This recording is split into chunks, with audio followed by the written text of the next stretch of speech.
बहुत बहुत स्वागत है आप सभी लोगों का दोस्तों। अगर आप पहली बार हमारे साथ जुड़े हैं तो आज ही सेशन को लाइक जरूर कर दें, चैनल को सब्सक्राइब कर लें, जिससे कि आपको लगातार इस तरह के प्यारे प्यारे सेशंस हम देते रहें और आपको आसानी से चीज़ें पता लगती रहें। क्योंकि दोस्तों आप जानते हैं रीट में अगर आपने हमसे पढ़ा है तो टोटल आपको मिला है पढ़ाया हुआ। तो बिना देरी करते हुए अब शुरू करते हैं। मेरा नाम है डॉक्टर ललित और मैं आपको पढ़ाता हूँ मैथमेटिक्स और रीजनिंग साथ में। ओके, तो यहाँ पर हम शुरुआत करते हैं आपके सामने और पहला प्रश्न बिना किसी देरी के मैं आपके सामने रखता हूँ। उम्मीद करता हूँ ये प्रश्न आपको बहुत अच्छे से समझ में आएगा और इसका जल्दी जल्दी आंसर भी आप मुझे देंगे। पहला प्रश्न है 4 - 2 - 9 to the power 0 plus 3 square divide by 1 plus 3 का वैल्यू क्या होगा। 4 - 2 - 9 whole to the power 0 plus 3 square divide by 1 plus 3 is equal to what. समझते हैं, सवाल बड़ा आसान है। पहला सवाल कंटेंट से लिया गया है और बाकी मिक्सअप रहेगा कंटेंट और पेडागॉजी का। तो देखो इस सवाल को कैसे करते हैं, आप सभी जानते हैं 4 माइनस का किसी की भी पावर 0, अभी ब्रैकेट में चाहे कुछ भी लिखा है, अगर उसकी पावर 0 है तो किसी की भी पावर 0 यानी a टू दी पावर 0 क्या होता है, आप कहेंगे 1, तो हम इसको लिख दिया 1 प्लस 3 3 9 में आपने 1 का डिवाइड कर दिया प्लस 3, तो क्या बना 4 माइनस का 1 प्लस का 9 प्लस का 3, तो 9 और 3 12 और 4 16 माइनस का 1 is equal to 15 is the right answer. सभी लोग अपने आंसर देते रहे कमेंट सेक्शन में। क्वेश्चन नंबर 2 आपके सामने था ये, हालांकि पहला क्वेश्चन था, 2 कैसे हो गया। चलो 15 इसका आंसर आपको सही सही मिला और आपने बहुत अच्छे से चूज करने की कोशिश की। सवाल अच्छा था, पहला सवाल छूट चुका है। अब पहला सवाल लेते हैं। 12112 को 11 से और 13223 को 13 से भाग देने पर प्राप्त शेषफल का योग क्या है, यानी the sum of the reminder obtain by dividing 12,112 by 11 and 13,223 by 13 is what. यानी आपको दोनों का रिमाइंडर निकालना है, दोनों को भाग करना है, रिमाइंडर निकालना है, तब आपको आंसर देना है। तो जनरल वे हम कैसे करते हैं सवाल, बहुत इजीली करते हैं ना। चलो लेट्स सी 1 2 1 1 2। अगर मैं इसकी बात करता हूं, अगर मैं इसमें 11 का डिवाइड करता हूं तो बहुत ईजी है ना। 11 एकम 11, आपने 1 उतारा, 1 11 एकम 11, आपने कहा ओके, आपने कहा ओके, यहाँ बचा 0, आपने 1 उतारा, ना जाने का 0, आपने 2 लिखा, 11 एकम 11 एंड यू विल गेट 1। तो यहाँ पर रिमाइंडर 1 बचा। ऐसे ही अगर 13,223 में डिवाइड करेंगे आप कितने का, 13 का, तो क्या होगा 13 एकम 13, बचा कितना 0 2, ना जाने का 0 2, 13 एकम 13, बचा कितना 9, आपने उतारा ऊपर से 3 2, फिर 2 उतारा आपने, तो 13 7 91, 1 मिनट 13 2 2, ओके इस बार 3, माफ करिएगा 3, 13 7 91, it is what, that is 2। तो यहाँ शेष बचा 2, इन दोनों शेष को जोड़ना है आपको, इन दोनों रिमाइंडर्स को ऐड तो करना है। तो यहाँ से आया 1, यहाँ से आया 2, दोनों को जोड़ा तो 3 आंसर। आप 11 को ऐसे भी कर सकते थे, तो मैंने आपको बेसिक बताया है 11 को कैसे, डिविजिबिलिटी रूल क्या कहता है 1 2 1 1 2, तो आप इसको ऐसे भी कर सकते थे, इन ऑड प्लेसेस का सम हमेशा इवन प्लेसेस के सम का डिफरेंस 11 से डिवाइड होना चाहिए। तो 2 और 1 3 और 2 और 1 3, तो ये 11 से देखो 2 और 1 3 और 1 4, 4 में से 3 जाएगा तो 1 बचा, तो ये शेष ही बचेगा। आप ऐसे भी कर सकते थे। तो राइट ऑप्शन है option number 1, that is 3। Very nice, अच्छा जवाब था। एक और सवाल, 1 से ही 1/2 में कितने आधे हैं। How many half are there in 1:1/2, what is it, 1 2 3 none of these. 1 से ही 1/2 में कितने आधे हैं, 1 2 3 या इनमें से कोई नहीं। Let's see what will be your right answer.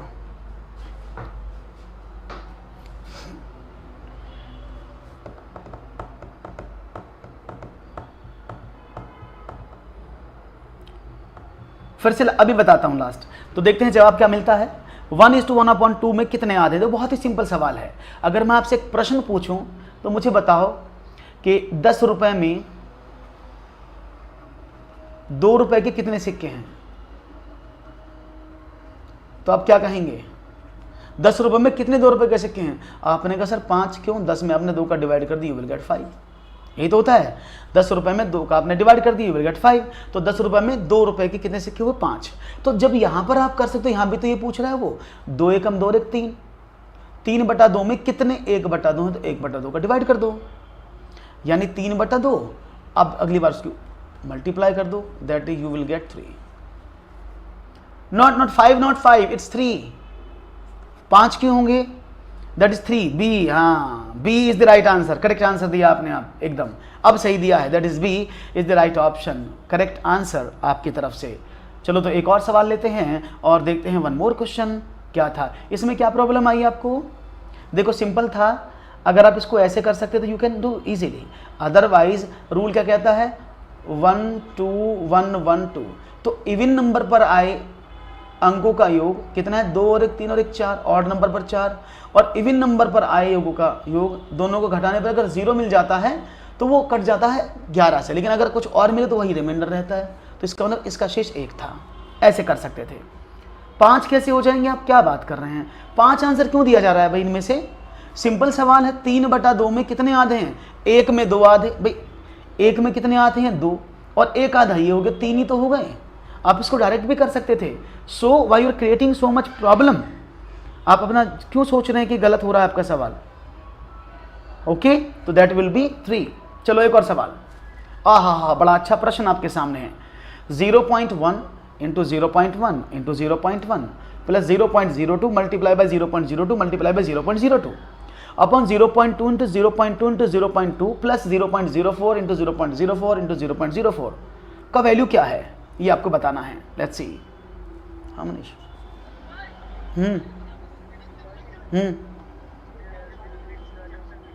क्या नहीं है? अब तो बेटा करवा ले. मैं क्लास में करवा लो जो करवाना है. ठीक है ना? जो करवाना करवा लो. ओके, तो 0.1 0.2 0.1. अब इसका जवाब क्या मिलेगा? Let's see. ओ क्या बात है, भीबा बड़ी तेजी से आंसर दिया है.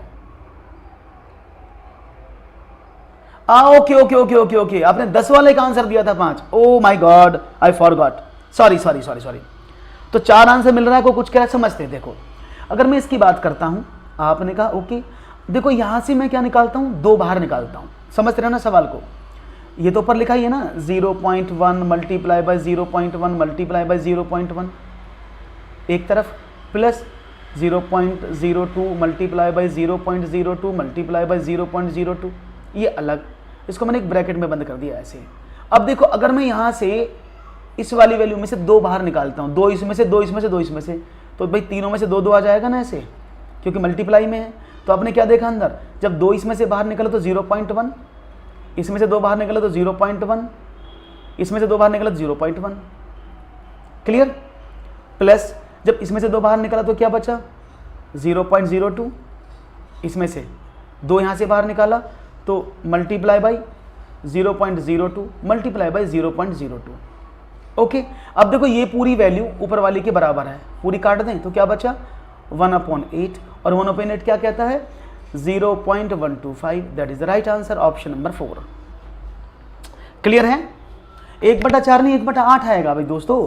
क्यों भाई? जब आप इसमें से बाहर निकाल रहे हैं, इसका वैल्यू क्या होगा? इसी को तो बाहर निकालोगे. कॉमन कैसे निकालोगे? क्योंकि मल्टीप्लाई में है. अगर मैं इस टोटल की मल्टीप्लाई करूँ, 2 दूनी 4 दूनी 8, तो ये 0.008 हो जाएगा ना. तो यहाँ से 8 ही तो बाहर निकालोगे, तभी तो काम बनेगा ना. तो इसलिए हमने यहाँ, और ऊपर क्या है? 0.1. तो इससे जब भी कट जाए, आप ऐसे नहीं करना चाहते तो मल्टीप्लाई करके कर सकते हैं. Choice will remain same, but ये आपको ज़्यादा दुख देगा. ऐसे करोगे तो आसान पड़ेगा. डी ऑप्शन बहुत ही खूबसूरत जवाब आप लोगों का है. Very nice. तो सोचना था थोड़ा सा, सवाल हो जाता अपना प्यारा सा. एक और सवाल आपके सामने. चलिए, 5 अंकों की बड़ी से बड़ी संख्या तथा 4 अंकों की छोटी से छोटी संख्या का योग कैसे पढ़ा जाएगा? How will the sum of the largest 5 digit number and the smallest 4 digit number be read? 109,999, 199, 1,01,999, 1,999. तो देखते हैं जवाब क्या मिलता है. 5 अंकों की बड़ी से बड़ी, और बहुत सब जानते हैं कि भाई 5 अंकों की बड़ी से बड़ी संख्या कौन सी होती है? अपने का 9 9 9 9 9 5 बार 9. और 4 अंकों की छोटी कौन सी होती है? 0 0 0 1. सबको जोड़ दें. आपने कहा जोड़ दो. तो क्या है आपका? आपने कहा 9 9 9 9 और 1 10 और 9 और 1 10, इकाई दहाई सैकड़ा हजार दजर लाख 1,09,99, तो 1,09,99 ये वाला। क्लियर है? बहुत बढ़िया।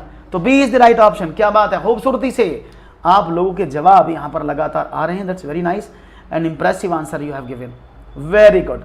One more question for you. Question है निम्न में से कौन सा सही नहीं है? तो आपको देखना इनमें से कौन सा सही नहीं आप बता रहे हैं, ये आपके सामने सवाल है। तो देखते हैं आपका जवाब क्या मिलता है। It is one. Let's see what will be right answer. निम्न में से कौन सा सही नहीं है? तो जवाब आपके सामने है, देखते हैं क्या मिलता है आपका जवाब। क्वेश्चन नंबर 6 आपकी स्क्रीन पर है। उम्मीद करता हूं आपका जवाब अच्छे से मिलेगा और बिना गड़बड़ के मिलेगा। पक्का पक्का गड़बड़ नहीं होना चाहिए, दैट इज द रीजन। गड़बड़ इज नॉट रिक्वायर्ड। और ऐसे सवाल अब की बार जो एग्जाम आएगा ना, सीटेट का या यूपीटेट का, उस बार सवाल सबसे ज्यादा इसी फॉर्मेट में पूछे जाएंगे, क्योंकि यहां पर एक सवाल में 4 क्वेश्चन होते हैं, आपको चारों को सॉल्व करना पड़ता है, तब आप उत्तर देते हैं। तो याद रखिएगा इस बार सीटेट में बहुत सारे क्वेश्चंस आपको ऐसे मिलेंगे। बी, चलो पहला सवाल है, शतांश को बोलते हैं 100 सेंचुरीज। तो ये इसका मतलब क्या है, यानी 25/100, ये 0.25 होता, दैट इज ओके फाइन। 0.57 बराबर है इसके, बिल्कुल सही है। अरे आप देखो 0.57 आप लिखते हो, है ना, और इसमें आप लिखते हो 0.57। अब इसके कितनी भी जीरो लगा दो, इससे क्या फर्क पड़ रहा है, क्योंकि दशमलव के बाद क्रमिक जीरो का कोई भी वैल्यू नहीं होता। आप लगाओ मत लगाओ, बात तो एक ही है ना। तो ये तो सही लिखा है, आप कैसे करें गलत लिखा है। अगर हाँ इसके बाद कुछ और लिख देता तब तो गलत हो जाता, लेकिन क्रमिक जीरो का यानी कॉन्जुगेटिव जीरोज के बाद कोई नंबर नहीं है दशमलव के बाद, तो उनका वैल्यू जीरो होता है। हाँ, रीट के पेपर में इस तरह के सवाल आए हुए हैं, बिल्कुल। अब देखते हैं तीसरा ऑप्शन। नहीं, रीट का पेपर तो मैं करा चुका हूं, जो अभी 2021 में था। 30 सेंटीमीटर भुजा वाले वर्ग का क्षेत्रफल। अब 30 सेंटीमीटर भुजा वाले वर्ग का क्षेत्रफल क्या होता है? आपने कहा वर्ग ये है, इसकी भुजा 30 सेंटीमीटर है, क्षेत्रफल क्या होगा? 30 का square, that is 900 centimetre square. उसने बोला एक आयत का क्षेत्रफल दिया है, ये क्या है? उसने बोला 4.5 मीटर। अब यार 4.5 मीटर ये हम सेंटीमीटर में निकाले हैं, वो मीटर में दिया है, तो मीटर को सेंटीमीटर में बदल दें। आपने कहा बदल दो, तो आपने इसको लिख दिया 450 मीटर। क्यों? 4.5 मल्टीप्लाई बाई 100 करोगे तो 4500, एक अंक बाद दशमलव, तो 450 मीटर हो गया। ऐसे ही अगर मैं 0.2 की बात करता हूँ तो 20 मीटर ये हो गया, है ना भाई। 0.2 मल्टीप्लाई बाई 100 इजिकल टू 20 ना। अब आयत का क्षेत्रफल क्या होता है? लंबाई गुणा चौड़ाई। तो 450 multiply by 20 you will gate 90। 90 के आगे 0 और 9000 सेंटीमीटर स्क्वायर। तो आप देख पा रहे हैं कुछ अंतर है। Good evening. यानी ये दोनों बराबर नहीं है, क्योंकि 30 सेंटीमीटर भुजा वाले वर्ग का क्षेत्रफल सिर्फ 900 सेंटीमीटर स्क्वायर है, और 4.5 मीटर इंटू 0.2 मीटर आयत वाले क्षेत्रफल का जो क्षेत्रफल है आयत का, वो 9000 सेंटीमीटर स्क्वायर है। दोनों अलग है ना। अब इसकी बात करते हैं, ये क्या लिखा हुआ है? 2009 मिलीलीटर और 2 लीटर 9 मिलीलीटर बराबर है, बिल्कुल सही बात है। देखो भाई 1 मिलीलीटर में 1000 मिलीलीटर में 1 लीटर होता है, तो 2000 में तो बन गए 2 लीटर। और ml की बात करते हैं तो 9 ml, तो सही तो लिखा है। यानी गलत जवाब कौन सा था? ऑप्शन नंबर 3, क्योंकि दोनों बराबर नहीं है। बस यही तो ढूंढना था। तो मैं बार बार बोल रहा हूँ, इस तरह के प्रश्न अब सीटेट में या यूपीटेट में आने की शुरुआत ज़्यादा से ज़्यादा होगी, क्योंकि लॉजिकल क्वेश्चन ज़्यादा पूछे जाएंगे, जैसा कि प्रेडिक्शन किया गया है और बताया गया है कि जो सवाल की पूछने का तरीका वो लॉजिकल होगा। अब देखो इसमें आपको 4 सवाल करने पड़े, तब आपने बताया कि सही कौन सा है, तो इट विल टेक टाइम। तो सिलेबस नहीं बदला है, तरीका पूछने का बदल जाएगा। एक और सवाल, वह छोटी से छोटी संख्या कौन सी है जो पूर्ण वर्ग हुआ तथा 10, 12, 15 और 18 से भी कटती है?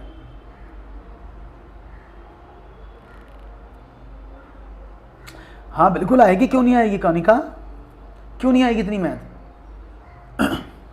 ये ज़्यादा बड़ा क्वेश्चन थोड़ी है, ऐसी ही मैथ आएगी, इससे ऊपर भी आएगी। तो 7वां प्रश्न आपके सामने है, वह छोटी से छोटी संख्या कौन सी है जो पूर्ण वर्ग भी है यानी परफेक्ट स्क्वायर भी है और वो डिविजिबल होती है 10 से, 12 से, 15 से, 18 से।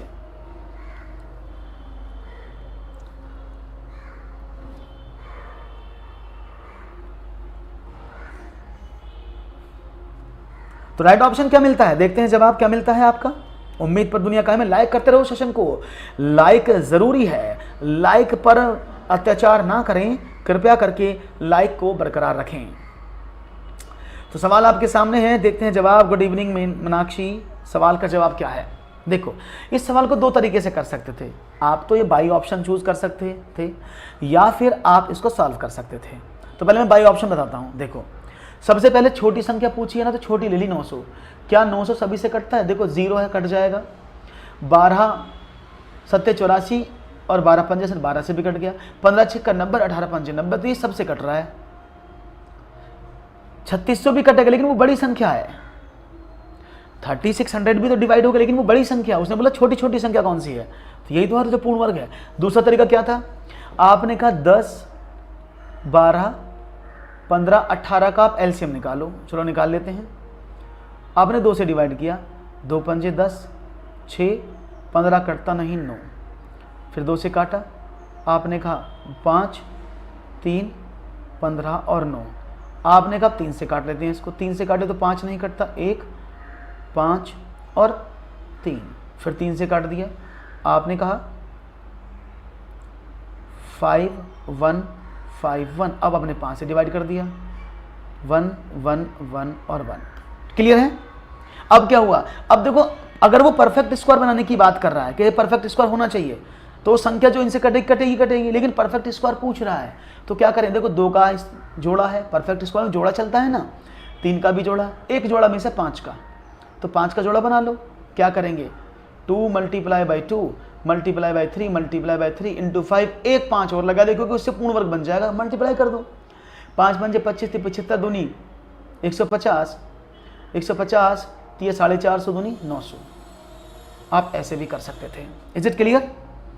क्योंकि उसने बोला परफेक्ट स्क्वायर हो, तो भाई परफेक्ट स्क्वायर कब बनता है, जब उसमें परफेक्ट कपल हो, जोड़े हो। 2 का कपल था, 3 का कपल था, 5 का नहीं था, यानी 5 मिसिंग है, तो 5 और मल्टीप्लाई कर दें तो परफेक्ट स्क्वायर बन जाएगा। और मल्टीप्लाई करके देखा तो भाई ये सवाल तो हमारा 900 आया। क्लियर है, बात समझ में आ गई, बहुत ही बढ़िया, वेल डन। अच्छा जवाब आप लोगों की तरफ से आया है, दैट्स वेरी नाइस। तो बढ़ते हैं आगे और जवाब की बात करते हैं एक और सवाल के साथ। 10 सही 1/2 मीटर लंबी रस्सी से 4 सही 5/8 मीटर लंबी रस्सी काटी गई, शेष रस्सी की लंबाई कितनी है। 10 सही 1/2 लंबी रस्सी है, उसमें से आपने 4 सही 5/8 मीटर लंबी रस्सी काट ली, तो रिमेनिंग रस्सी कितनी है। क्वेश्चन ये है, इस 4:5/8 एंड इस 10:1/2। ये डिजिट बदल जाती है जब ये पेस्ट करते हैं नीचे से, तो ये बदल जाती हैं, तो इनको समझ लीजिएगा। ये क्या लिखा है, ऊपर लिखा है नीचे लिखा है। तो you are cutting 4:5/8 metre long rope from 10:1/2 metre long rope, the remaining rope length is what. तो देखते हैं साहब क्या जवाब मिलता है आप लोगों का। ये तो आप पर डिपेंड है कि आप इस रस्सी में कितना हिस्सा काट के मुझे बताते हैं और क्या हिस्से की कटिंग आपके सामने आती है। तो देखो सिंपल था भाई, इसका मतलब क्या है, 10 सही 1/2 मीटर लंबी रस्सी है, उसमें से आपने 4 सही 5/8 मीटर लंबी रस्सी काट दी, तो कितनी बची, दोनों को घटाना ही तो है। अब देखो आप इसको 2 तरीके से कर सकते थे, 10 दूनी 20 और 21/2 माइनस 8 चौक 32 और 5 37/8। आपने 8 इसका एलसीएम ले लिया, तो 4 21 चौक 84 माइनस 37, 14 में से 7 गए 7, 4 47/8 डिवाइड कर दें तो 8 पंजे 40 7/8। तो right option is what, that is option number 3, C is the right option। 5:7/8 is the right answer। Clear, clear cut समझ में आ गया होगा सबको, वेरी नाइस। नो 1/8, वाई 1/8, 8 पंजे 40 होता है ना। आकांक्षा प्लीज करेक्ट इट। तरीका नंबर 2 का था इस कैलकुलेशन को सॉल्व करने का आसानी से, आप ऐसे भी कर सकते थे। मैंने आपको वैसे भी बताया कि अगर आप इसको ना ऐसे करें तो शॉर्ट में कैसे करते हैं, 10:1/2 माइनस 4:5/8। हम क्या करते हैं, पूरी संख्या की तरफ निकाल लेते हैं। देखो 10 में से 4 गया 6 प्लस 1/2 माइनस 5/8, तो 6 प्लस का, अब इसमें से आप छोटा हो जाएगा, 4 माइनस का 5, तो क्या हुआ, ये हुआ 6 माइनस का 1/8। अब देखो इसमें कैसे करते हैं, मैंने बताया था ना 6 में से 1/8 घटाना है, तो अब भी आ जाएगा, लेकिन अब कैसे करेंगे, अगर आपको ऐसे घटाना होता है ना तो क्या करते हैं, इसमें से 8 में से 1 कम कर दो, 7 आया ना, और वो 1 इसमें से कम कर दो, तो 5 सही 8 में से 1 गया 7/8, that is the right answer. आप इसको शॉर्ट में भी कर सकते हैं। क्लियर है, बात समझ में आ गई, दोनों तरीके से मैंने आपको ये बता दिया है। मुझे उम्मीद है कि आपका जवाब एकदम समझ में आया होगा और you can easily manage this task and do all the questions easily.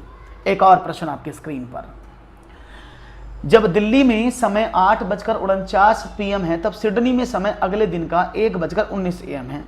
यदि दिल्ली में समय 11:19 AM है तो सिडनी में क्या समय होगा।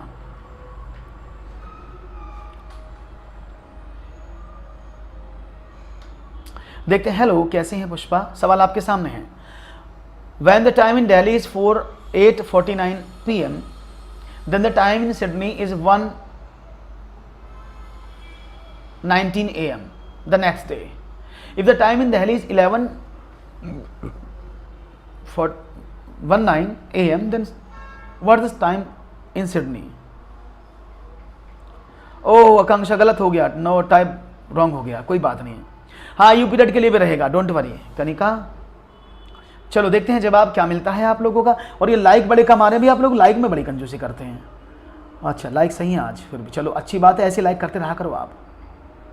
मैं अच्छा हूं, चलिए भाई, तो जवाब समझते हैं। देखो भाई, उसने बोला दिल्ली में 8:49 PM है,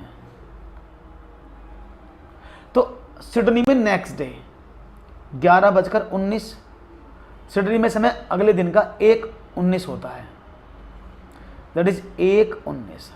तो भाई इसमें डिफरेंस कितना है दोनों के बीच। आपने कहा सर रात को 12 बजे होंगे, भाई जब शाम के 8:49 थे, रात को 12 बजे होंगे, और ये 12 तक का टाइम, फिर 12 से 1 घंटा 19 मिनट का टाइम, दोनों को जोड़ें तो पहले निकाल तो लो। तो 12 में से आपने 8:49 घटाए, तो यहाँ से लिए 60, 60 में से 49 गए तो कितना बचा, आपने कहा 11, इट्स 11 ना, ओके।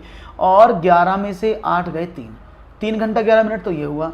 अब 3 घंटा 11 मिनट ये है, यहाँ तक का टाइम 3 घंटा 11 मिनट, और 1 घंटा 19 मिनट ये हो गया, तो टोटल डिफरेंस कितना हुआ, 3 घंटा 11 मिनट प्लस 1 घंटा 19 मिनट, तो 4 घंटा 30 मिनट। यानी दिल्ली और सिडनी के बीच में 4.5 घंटे का अंतर है, यानी दिल्ली के समय से सिडनी 4.5 घंटे आगे है ना भाई, अगले दिन की बात हो रही थी ना, तो यानी 4-4.5 घंटा आगे है सिडनी।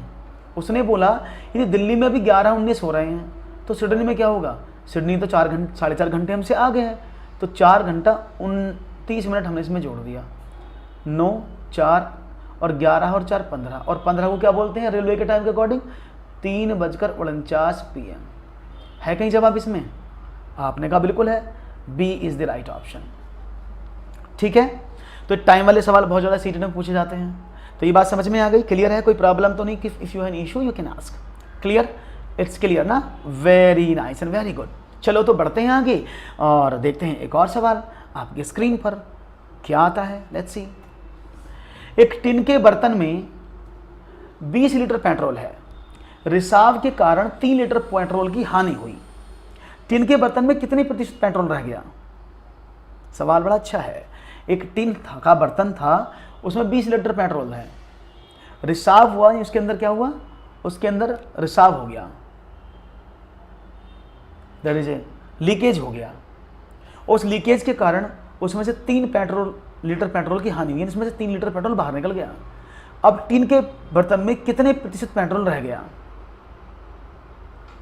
देखते हैं जवाब क्या मिलता है आपका, कितना रह गया ये तो आप बताएंगे, हम तो सिर्फ सुनेंगे।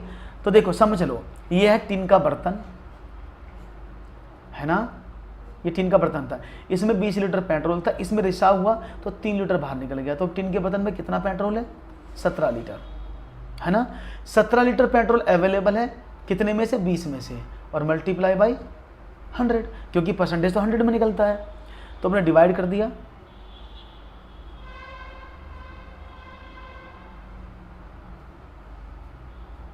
पांच बार और 17 पंजे 85, तो अभी टिन के बर्तन में 85% है। अगर वो पूछता कितने प्रतिशत पेट्रोल बाहर निकल गया, अगर वो ये पूछता कि कितने लीटर पेट्रोल अब बाहर रिसाव के कारण बाहर निकल गया, तो कितना निकला था 3, कितने में से 20 में से मल्टीप्लाई बाई 100, तब कितना होता 20 पंजे 100, यानी 15% जो है वो बाहर निकल गया। क्लियर है, बात समझ में आ गई? Very nice, cool cool cool, बहुत बढ़िया। लाइक वाइक करते रहो, 10 प्रश्न हुए, आगे बढ़ते हैं एक और सवाल की तरफ। रवि और अली की कुल आयु अली तथा जॉन की कुल आयु से 10 वर्ष अधिक है।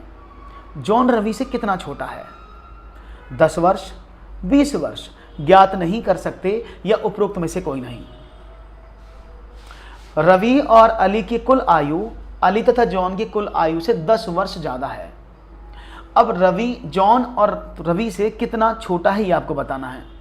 सवाल आपके सामने है, 10 वर्ष, 20 वर्ष, ज्ञात नहीं कर सकते आप या उपरोक्त में से कोई नहीं। तो देखते हैं आपका जवाब क्या मिलता है।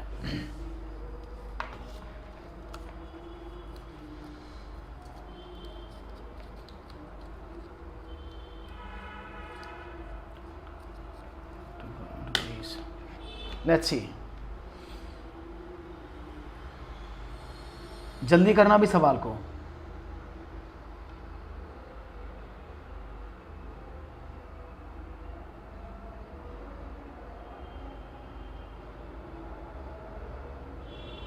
ओके, सो जवाब यहां मिल रहा है मुझे, अच्छे से जवाब दे रहे हैं आप, दैट्स वेरी नाइस। इसी उत्तर की तो तलाश है। ए, अब देखते हैं सवाल का मीनिंग क्या था, समझने की कोशिश करना। एक तरफ रवि है और अली, रवि और अली दोनों की कुल आयु कितनी है? अली और जॉन की आयु से 10 वर्ष ज़्यादा है, यही तो मतलब है भाई। रवि और अली की आयु अली और जॉन की आयु से 10 वर्ष ज़्यादा है, बात समझ में आ गई? अब अली को उधर भेज दो तो क्या हो जाएगा? रवि प्लस अली माइनस अली बराबर जॉन प्लस 10, अली से अली कट गया, तो रिलेशन क्या निकला? रवि की आयु जॉन की आयु से 10 साल ज़्यादा है। स्टेटमेंट क्या हुआ कि रवि जॉन से 10 वर्ष बड़ा है, ये तो मतलब हुआ कि रवि की आयु जॉन की आयु से 10 वर्ष ज़्यादा है। अच्छा, अगर मैं जॉन की आयु निकालूं तो मतलब क्या हुआ? आपने कहा रवि माइनस 10, तो मतलब क्या हुआ? जॉन रवि से 10 वर्ष छोटा है। ओके, रिकॉर्डेड देखते हैं, कोई बात नहीं, रिकॉर्डेड देखिएगा, लेकिन देखिएगा जरूर क्योंकि बहुत कुछ सीखने को मिलेगा। तो यानी रिलेशन क्या निकला कि जॉन बराबर रवि माइनस 10, यानी जॉन की आयु रवि की आयु से 10 साल कम है, और कम का मतलब छोटा होता है। तो जॉन रवि से कितने साल छोटा हुआ? That is 10 years. बहुत बढ़िया, क्या बात है, बहुत ही खूबसूरती से जवाब। ऐसे जवाबों का तो मुझे हमेशा इंतजार रहता है, ऐसे जवाबों का तो हमें इंतजार रहता है कि आप क्या करते हैं इन सवालों पर और क्या जवाब देते हैं। दैट्स वेरी नाइस, अच्छा सवाल का जवाब दिया आपने। आगे बढ़ते हैं, एक और सवाल। क्वेश्चन आपके समक्ष लिखा हुआ है, चाहूंगा जवाब मिले। किसी आयताकार खेत का विकर्ण 17 मीटर तथा उसका परिमाप 46 मीटर है, तो उस खेत का क्षेत्रफल क्या होगा? देखते हैं जवाब क्या मिलता है। अभी ना बफरिंग तो नहीं है, फिर भी मैं चेक कर लेता हूं एक बार।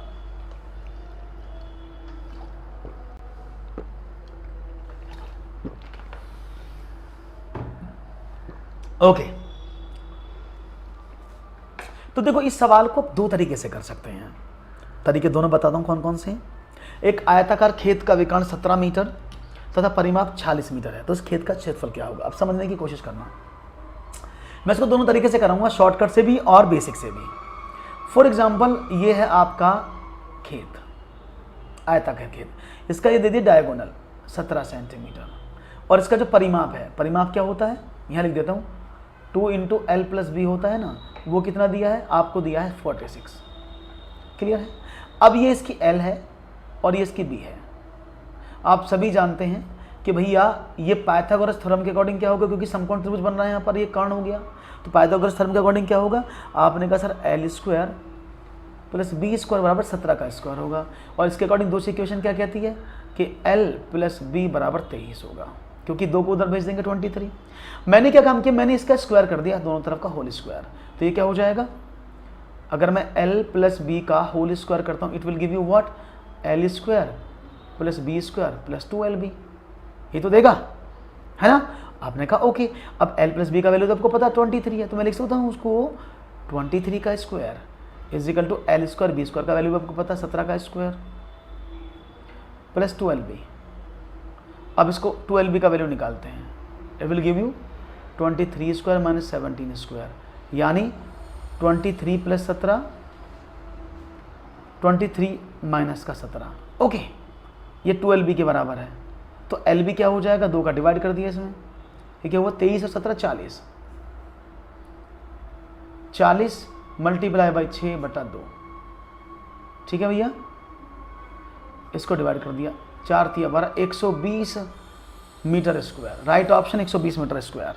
क्लियर है, बात समझ में आ गई कैसे हुआ है सवाल? आई थिंक सबको समझ में आया होगा। इट्स 120।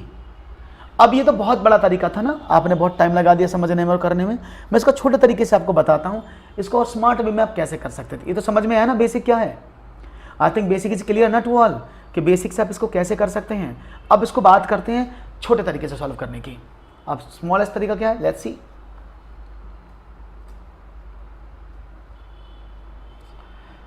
देखो, अगर मैं आपसे कहूं एक आयत है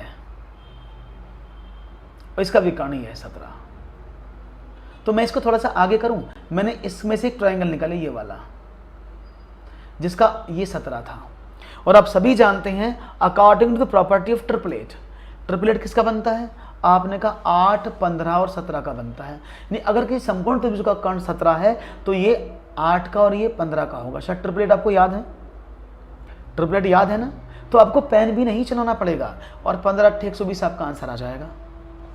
ट्रिपलेट में लिख देता हूँ कुछ ट्रिपलेट, 5 ट्रिपलेट ही हैं जो बार बार एग्जाम में आते हैं। मैं लिख देता हूँ 3 4 5, पहला ट्रिपलेट, जहाँ पर सबसे बड़ी वाली जो लेंथ है वो कर्ण होती है।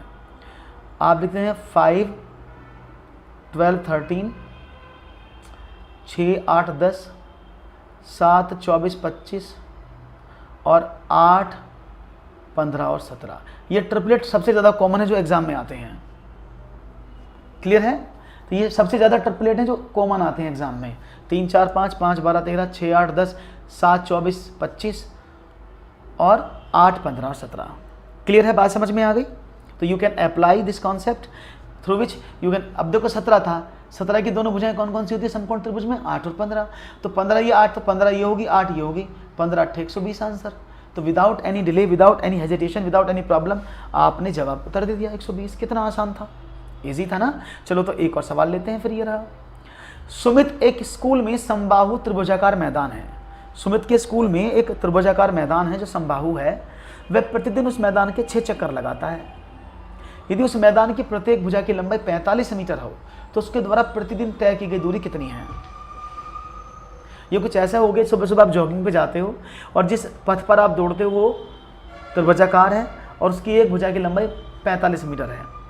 तो आपको 6 चक्कर लगाने में कितना चलना पड़ेगा, ये सवाल है। समझा देता हूँ, जब आप भी करते रहो। ये है आपका त्रिभुजाकार मैदान। ओके, दिस वन, ये समबाहु हुआ तो इसकी सारी भुजाएं बराबर हैं, 45 45 और 45। तो वो एक चक्कर में कितना चलता होगा? आपने कहा 45 प्लस 45 प्लस 45 यानी 45 मल्टीप्लाई बाई 3 यानी 135, यानी एक चक्कर में वो 135 मीटर चलता है। भाई 5 3 15, 5 चौक 20, 3 5 15, 3 चौक 12 और 1 13। एक चक्कर में चली गई दूरी 135 मीटर है। तो भाई वो 6 चक्कर लगाता है तो कितना चलता होगा? आपने कहा सर एक चक्कर में 135 चलता है, 6 में कितना चलेगा? 6 की गुणा कर दो, 6 पंजे 30, 6 3 18 और 3 21, 6 एकम 6 और 2 8, 810 मीटर। क्लियर है भाई? आसान समझ में आ रहा है कि नहीं? जब समझ में ना आए तो मुझे बता देना। Is it clear now? Yes everyone, this is clear to you all? Very very good, very nice, बढ़िया, अच्छे सवाल हैं और अच्छे से आप इनका जवाब दे रहे हैं। एक और सवाल, चलिए बढ़ते हैं आगे। हेंसन के अनुसार कक्षा को उद्देश्यों से ठीक प्रकार से अवगत कराने के लिए, नहीं, आप अपनी कक्षा को जो उसके उद्देश्य हैं, जो टीचिंग ऑब्जेक्टिव्स हैं, ठीक प्रकार से अवगत कराने के लिए शिक्षण प्रक्रिया के दौरान टीचिंग कराते समय कौन सी सहायक सामग्री की विविधता अत्यंत आवश्यक है?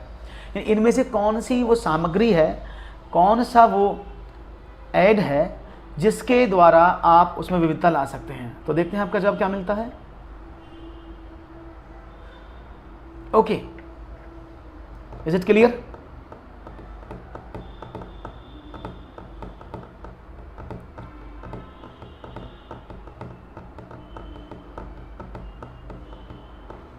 A.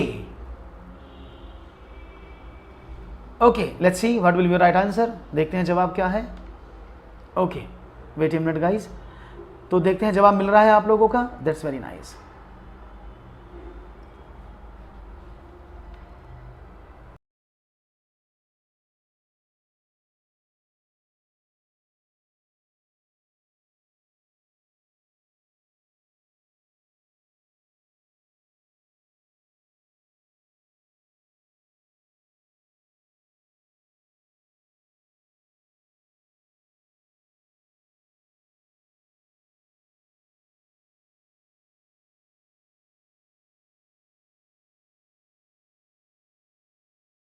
ओके, तो यहां पर आपका जवाब मुझे मिल रहा है धीरे धीरे। पेडागॉजी का पहला सवाल आपके समक्ष था और उम्मीद थी कि जवाब अच्छे मिलेगा। हेंसन के अनुसार, देखिए आपको बता दूं, हेंसन ने के अनुसार जो आप बात कर रहे हैं, जो बता रहे हैं, आवाज़ नहीं आ रही। अभी आवाज़ आ रहा है पुष्पा जी? आवाज़ आ रहा है? ओके, तो ये किसका है? ये इकाई पाठ योजना की विशेषता है, यानी ये यूनिट प्लान की विशेषता है। This the feature of unit plan. जब आप बच्चों को कक्षा में पढ़ाते हैं तो उस पर्टिकुलर यूनिट में कई सारे चैप्टर्स होते हैं, और या चैप्टर नहीं होंगे। जैसे आपको फॉर एग्जांपल आपको पढ़ाना है नंबर सिस्टम, तो नंबर सिस्टम में पहले अंकों का परिचय होगा, उसके बाद इकाई का अंक कैसे निकालते हैं, रिमाइंडर थ्योरम को अप्लाई कैसे करते हैं। तो हर एक चैप्टर का, हर एक पाठ का अपना एक उद्देश्य होता है। तो यूनिट प्लान में ही वो दिखाया जाता है कि इसको इतने आवर्स दिए जाते हैं, इसको इतने आवर्स दिए जाते हैं। तो ये हेंसन का इकाई पाठ योजना की विशेषता ये बताता है, ऐसा हेंसन ने कहा था। क्लियर है? स्टेटमेंट तो आपको याद ही करने पड़ते हैं। एक और, एक शिक्षक आकार पढ़ाने के लिए ऐतिहासिक स्थानों के भ्रमण की योजना बना सकता है, क्योंकि एक टीचर है, गणित का मास्टर है, उसको बच्चों को आकार पढ़ाने हैं, शेप्स पढ़ानी है।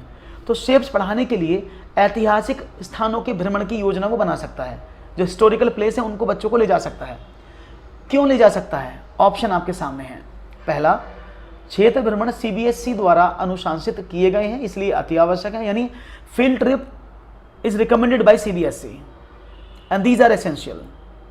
आकार किसी भी वस्तुकला का अभिन्न अंग होते हैं और इस तरह के भ्रमण सभी विषयों के आपसी संबंधों को बढ़ावा देते हैं।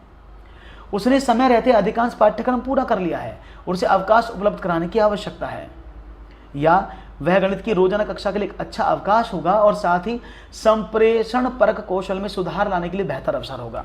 काफी अच्छा प्रश्न है और मुझे उम्मीद है इस प्रश्न का जवाब भी मुझे अच्छा सा मिलेगा।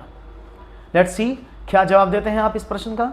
उम्मीद करता हूं जवाब अच्छा मिलेगा और तेजी से मिलेगा। यहां पर ऑप्शन नंबर डी मुझे सबसे ज्यादा मिल रहा है। उमेश ने कहा डी और रुवैदा ने भी डी कहा है, सब डी कह रहे हैं। ओके, बहुत बढ़िया। तो भाई जिन लोगों ने कहा है ए बी सी डी के रूप में अपने आंसर, मैं आपको बता दूं आपका जवाब एकदम सही नहीं है, वो गलत है। It's wrong, not D. Right option is 2। आप सवाल को पढ़ो, समझो। देखो, पहली बात, बच्चे को आपको गणित पढ़ाना है और आकार पढ़ाना है, स्पेशली चैप्टर आकार है। आकार किससे बनता है? ज्यामितीय आकृतियों से। तो वो क्यों ले जा रहा है उनको? क्योंकि जब वो ऐतिहासिक भ्रमण बताएगा तो वहां पर वो गुंबद दिखाएगा, गोल चीज दिखाएगा, चौकोर दिखाएगा, आकृतियां दिखाएगा, संगमरमर की दीवारें दिखाएगा, हर चीज दिखाएगा ना। तो वो सब क्या होता है? वो सब आकृतियां हैं जिनको वो उसे इंट्रोड्यूस करेगा। इससे क्या मिलता है?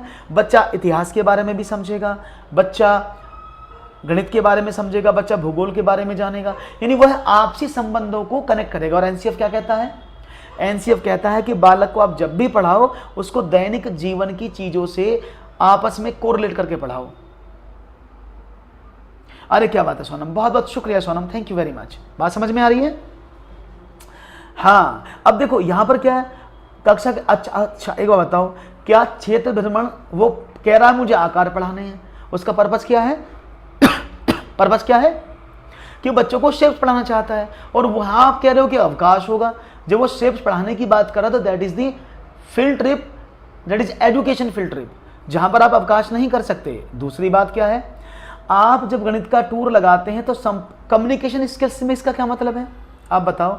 संप्रेषण परक कौशल का मतलब होता है कम्युनिकेशन स्किल्स। तो क्या आप जब बच्चों को आकार पढ़ाने ले जा रहे हैं ऐतिहासिक भ्रमण पर, तो क्या उसके कम्युनिकेशन स्किल्स सुधरेंगे?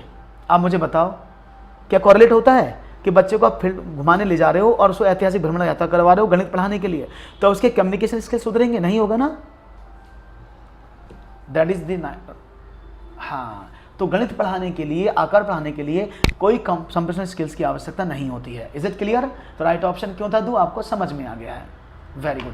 ये भी सही है कि क्षेत्र भ्रमण जो है वो सीबीएसई के द्वारा अनुशंसित किए, बिल्कुल सही है। लेकिन ये जो क्षेत्र भ्रमण होते हैं ना, ये क्या होते हैं? पिकनिक होती हैं, टूर होते हैं, जिनका उद्देश्य ये वाला होता है।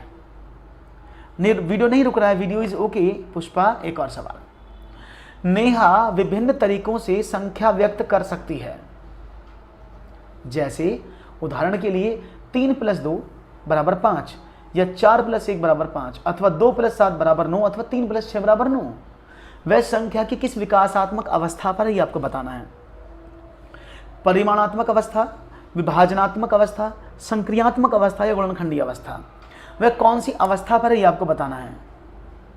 नेहा डिफरेंट वे में संख्याओं को व्यक्त कर सकती है, जैसे 3 को 2 = 5, 4 + 1 5, ऐसे ही 2 + 7 = 9, 3 + 6 = 9। वह संख्या की किस विकासात्मक अवस्था पर है, ये आपको बताना है। तो देखते हैं जवाब क्या मिलता है। परिमाणात्मक अवस्था, विभाजनात्मक अवस्था, संक्रियात्मक अवस्था, गुणनखंडीय अवस्था।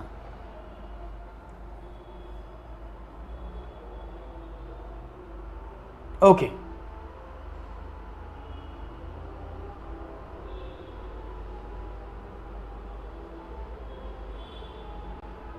ओके, तो देखो समझना, इन सारी अवस्थाओं को मैं समझा देता हूं। मैं यहां से चलता हूं पहले परिमाणात्मक अवस्था में। परिमाणात्मक अवस्था का मतलब होता है उस पर्टिकुलर वैल्यू का मीनिंग क्या है, वेट क्या है। जैसे आपने कहा ये क्या लिखा है, आप बोलेंगे 5, तो ये 5 को प्रदर्शित करता है, उसको परिमाणात्मक, ये परिणाम नहीं है, इस परिमाणात्मक मैग्नीट्यूड इसको बोलते हैं, किस चीज़ का वेट होना। जैसे मैंने कहा ये यहाँ से यहाँ तक की लंबाई 5 सेंटीमीटर है, तो इस रेखा का परिमाण कितना है, 5। आपने कहा ये इस बर्तन में 6 लीटर पानी है, तो इसका परिमाण कितना है, 6। तो चीज़ों को आसानी से पहचानना, दैट इज परिमाणात्मक अवस्था। विभाजनात्मक अवस्था, इसको स्प्लिट स्टेट बोलते हैं। ये क्या करती है, ये किसी भी संख्या को उसके कंपोनेंट्स में व्यक्त करती है, जिसको आप एक्सपेंडेड फॉर्म भी कह सकते हैं। क्या कह सकते हैं, इट्स एक्सपेंडेड फॉर्म। ओके, विभाजनात्मक अवस्था that is expanded form. Okay, तो ये एक्सपेंडेड फॉर्म क्या है, इसको भी समझ लेते हैं। जैसे बच्चे ने लिखा 382,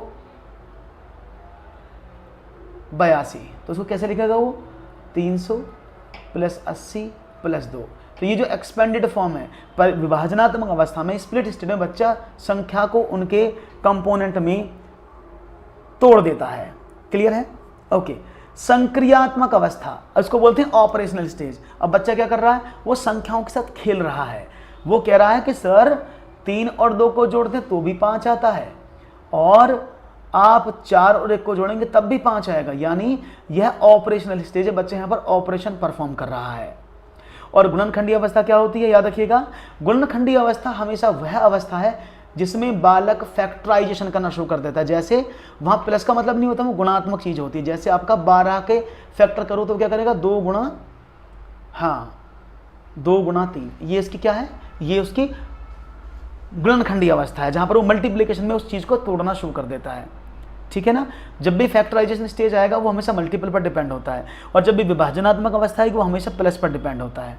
क्लियर है, बात समझ में आ गई, बहुत बढ़िया। आगे बढ़े, एक और सवाल की बात करते हैं और देखते हैं वन मोर क्वेश्चन क्या है आपके लिए। Let's see one more question, आपकी स्क्रीन पर ये रहा।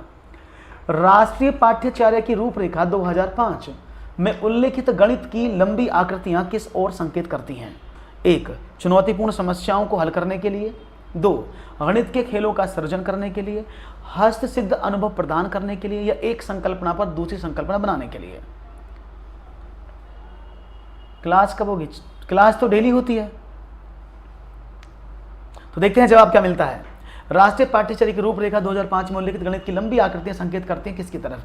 चुनौतीपूर्ण समस्याओं को हल करना, गणित के खेलों का सृजन करना, हस्त सिद्ध अनुभव प्रदान करना, या एक संकल्पना पर दूसरी संकल्पना को बनाना। 1 घंटे का क्लास होता है अजीत, रीना, 1 घंटे का क्लास होता है, बस खत्म होने वाला है। ओके, तो देखते हैं जवाब क्या मिलता है। और यहां पर ऑप्शन मिला है डी, बहुत बढ़िया। क्योंकि अकॉर्डिंग टू एनसीएफ जो गणित की लंबी आकृतियां हैं, जैसे अब ये आकृति थी, आपने कहा जी ये एक आयत है, एक आकृति। अब जैसे इसको एक्सपेंड करोगे, इसको बड़ा करोगे, फॉर एग्जाम्पल मैंने इसको यहाँ एक लाइन खींच दी, तो इसमें एक नई संकल्पना का जन्म हो गया। अब तक तो ये आयत थी, अब इस आयत में 2 त्रिभुज भी बन गए। तो जैसे भी आकृति को एक्सपेंड करते हैं तो making one concept on another concept, तो यानी एक संकल्पना पर अगर आप बढ़ा देते हैं, उसी संकल्पना पर दूसरी कॉन्सेप्ट को जोड़ दिया जाता है, जैसे आयत में त्रिभुज को जोड़ दिया गया। तो राइट ऑप्शन था option number 4, that is the right answer. Clear है, बात समझ में आ रही है सब लोगों को, कोई प्रॉब्लम तो नहीं है? That's very nice. तो भी दोस्तों आज के लिए इतना ही, अभी कुछ काम है, जाना पड़ेगा। अगर आपको सेशन अच्छा लगा है तो लाइक ज़रूर कर दीजिएगा, चैनल को सब्सक्राइब करना बिल्कुल मत भूलिएगा। मुझे उम्मीद है आपको सारे सवाल अच्छे समझ में आए होंगे। तो बहुत बहुत शुक्रिया, thank you very much and have a nice day.